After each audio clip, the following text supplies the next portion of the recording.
Hello दोस्तों, मेरा नाम रूपाली है और मैं अभी बीटीसी कर रही हूँ। मैंने प्राइमरी स्कूल में टीचर के लिए परीक्षा भी दिया है। हमारे घर में कुल 4 लोग रहते हैं। मैं, मेरा भाई और मेरे मम्मी पापा रहते हैं। मेरी उम्र अभी 24 साल है। मैं अपने शरीर को भी मेंटेन करके रखती हूँ और रोज सुबह ही व्यायाम भी करती हूँ जिससे कि मैं फिट रह सकूं। और मेरे भाई की उम्र 21 साल है। हम दोनों एक दोस्त की तरह रहते हैं, जिस वजह से हम दोनों आपस में एक दूसरे की बात भी शेयर करते हैं। एक दिन मैं अपने भाई से कुछ सीक्रेट बातें कर रही थी।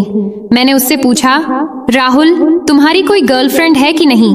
राहुल बोला, नहीं दीदी, अभी तक ऐसी कोई नहीं मिली। अगर आप जैसी मिले तब तो प्रयास करूंगा। इतने में ही वहां पर मम्मी आ गई और राहुल को किसी काम से बाहर लेकर चली गई। मेरे भाई के मुंह से आप जैसी बात सुनकर मेरे तो होश उड़ गए थे। मैं बस उसके ही बारे में सोच रही थी। यही सब सोचते सोचते कब मेरी आंख लग गई मुझे पता भी नहीं चला। फिर जब मैं उठी तो मैंने देखा घर में कोई भी नहीं था। शायद मम्मी और राहुल अभी तक नहीं आए थे। फिर मैं बाथरूम में जाकर नहाने लगी। तभी माँ और राहुल भाई मार्केट से आ गए तो मैं उसके पास जाकर बातें करने लगी। फिर वह अपने स्कूल चला गया और मैं भी अपने कॉलेज चली गई। मैं अपने कॉलेज में जाकर अपने भाई के बारे में ही सोच रही थी, क्योंकि आज तक किसी ने मेरे पर डोरे नहीं डाला था। फिर तभी मेरी एक सहेली मेरे पास आई और बोली, अरे रूपाली, तुम क्या सोच रही हो? इस पर मैं बोली, नहीं नेहा, मैं तो कुछ भी नहीं सोच रही हूँ। फिर मैंने उससे पूछा कि नेहा यार, कोई उपाय बताओ कि कैसे पैसा कमाया जाए, क्योंकि अब तो हमारा कॉलेज भी खत्म होने वाला है। नेहा मुझे गुस्से से देखी और बोली, अरे चल यार, हमारे लिए पैसे कमाना आम बात है। फिर हम दोनों अपने अपने घर की तरफ जाने लगे, क्योंकि हमारा क्लास नहीं चल रहा था। मेरी सहेली अपने घर की तरफ जाने लगी, इधर मैं भी जा रही थी। तभी मैंने रास्ते में अपने भाई राहुल को देखा। मुझे तो उसको देखकर मेरा होश उड़ गया।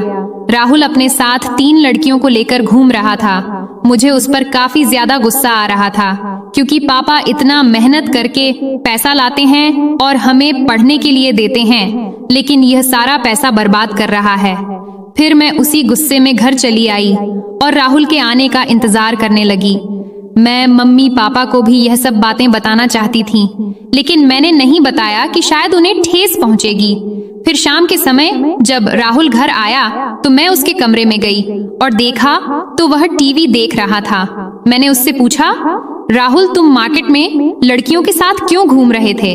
उनके साथ मत रहो, वरना तुम्हें बर्बाद कर कर देंगी।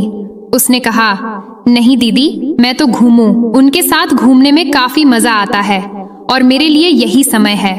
अब नहीं घूमूं तो कब घूमूं? वह मुझसे गुस्से में भी बोल रहा था। मैंने उसे बहुत बार समझाया कि तुम ऐसा मत करो, लेकिन वह नहीं मान रहा था। मेरे बहुत कोशिशों के बाद वह बोला, ठीक है, उनके साथ नहीं घूमूं, लेकिन मेरी भी एक शर्त है। अगर तुम पूरा करोगी तो मैं उनके साथ रहना भी छोड़ दूंगा। मैं बोली, हाँ बताओ, क्या शर्त है तुम्हारी? तो राहुल तुरंत बोला, जैसे लड़कियां मेरे साथ घूमती हैं, अब से तुम मेरे साथ घूमो भी और मेरी जरूरतों को भी पूरा करोगी। मैंने उससे कहा, नहीं, ये नहीं हो सकता। मैं भला क्यों तुम्हारे साथ घूमूंगी? तो इस पर राहुल बोला, तो फिर ठीक है, मुझे मत समझाओ। मैं जो भी कर रहा हूँ तुम मुझे मत बोलो। फिर मैं बोली, चलो ठीक है, शाम को सोचकर बताती हूँ। इतना कहकर मैं उसके कमरे से अपने कमरे में चली गई और बैठकर सोचने लगी। अब मुझे पूरी तरह से समझ आ चुका था कि मेरा भाई मुझसे क्या चाहता है। मेरे भाई की कही हुई बातों को सोच सोच कर मेरे दिल की धड़कन बहुत ही ज्यादा बढ़ गई थी। मैं अब तक यह सब एक्सपेक्ट भी नहीं किया था कि मेरा भाई भी मेरे साथ ऐसा कुछ करने की सोच सकता है। मुझे तो लगा था कि बाहर का कोई लड़का ही मेरे साथ पहली बार क्रिकेट का खेल खेलेंगे, लेकिन ये बातें सुनने के बाद मुझे लग गया था कि मेरा भाई ही मेरे जवानी का उद्घाटन करेगा और मेरी ताबड़तोड़ क्रिकेट खेलने वाली ख्वाहिश को पूरा करेगा। ये सारी बातें सोच सोच कर मेरे दिल की धड़कन इतनी बढ़ चुकी थी कि अगर कोई सामने रहे तो उसे आसानी से सुनाई दे जाए।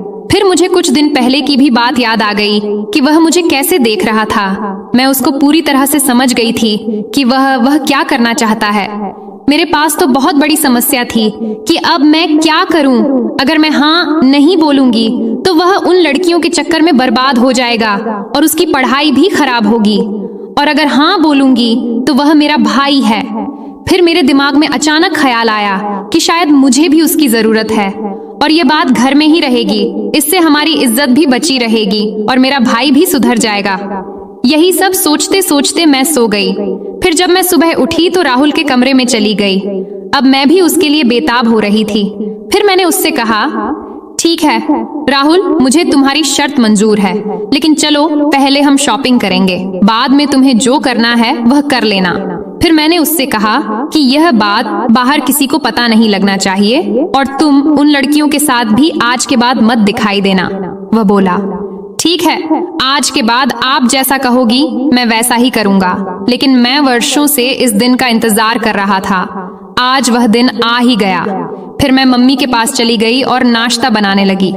चूंकि आज रविवार था तो हमें कहीं नहीं जाना था। फिर मैं पापा और राहुल नाश्ता करने लगे और उसके बाद मैं और राहुल शॉपिंग करने चले गए। मार्केट जाकर राहुल ने मुझे कपड़ा दिलवा दिया और अपने लिए भी कपड़ा ले लिया साथ। मैंने अपनी मम्मी के लिए भी एक साड़ी खरीद ली।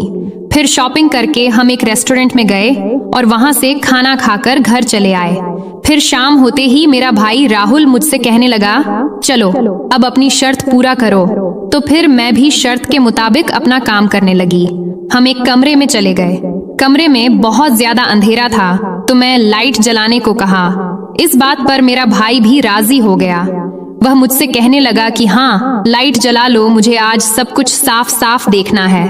और उसने लाइट जला दी और धीरे धीरे करके क्रिकेट खेलने की तैयारी करने लगा। मेरा दिल बैठा जा रहा था। मेरे दिल की धड़कन समुद्र की लहरों की तरह उठ रही थी। वह साफ साफ किसी भी सामने वालों इंसान को सुनाई दे रही थी। लेकिन मेरा भाई इतना वाइल्ड था कि धीरे धीरे करके मेरे साथ वह सारी चीज करने लगा जो एक पति अपनी पत्नी के साथ करता है। राहुल को मैं नहीं, बस उसकी ख्वाहिश से ही दिख रही थी। वह किसी भी हालत में अपनी ख्वाहिशों को पूरा करना चाहता था, जो कि उसने किया। और वह बहुत देर तक मेरे साथ क्रिकेट का मस्त वाला खेल खेलता रहा। उस दिन पहली बार मेरे भाई ने मेरे साथ क्रिकेट की 3 परियों का जबरदस्त ताबड़तोड़ खेल खेला था। उसके बाद जो होना था वह हो गया। मेरा भाई भी काफी खुश था और साथ साथ मुझे भी काफी खुशी मिली। अब मेरा भाई बहुत ज्यादा सुधर गया है। वह किसी के साथ घूमता भी नहीं है, सिर्फ पढ़ाई करता है और शाम को मेरे साथ क्रिकेट की पारी खेलता है। इस तरह से हम लोग खुशी खुशी रहने लगे। मुझे भी मजबूरी में ये सब करना पड़ा था, लेकिन इसमें मेरा कोई भी घाटा नहीं था क्योंकि मुझे भी मजा तो मिल ही रहा था। लगभग 4 महीने बाद मेरा स्कूल टीचर का ज्वाइनिंग लेटर आ गया और मैं वहां चली गई। अब हमारा परिवार भी अच्छे से चलने लगा था। तो दोस्तों, ये कहानी कैसी लगी कमेंट करके जरूर बताएं। वीडियो अच्छी लगी तो लाइक करके चैनल को सब्सक्राइब करें। मिलते हैं अगली वीडियो में, तब तक के लिए धन्यवाद।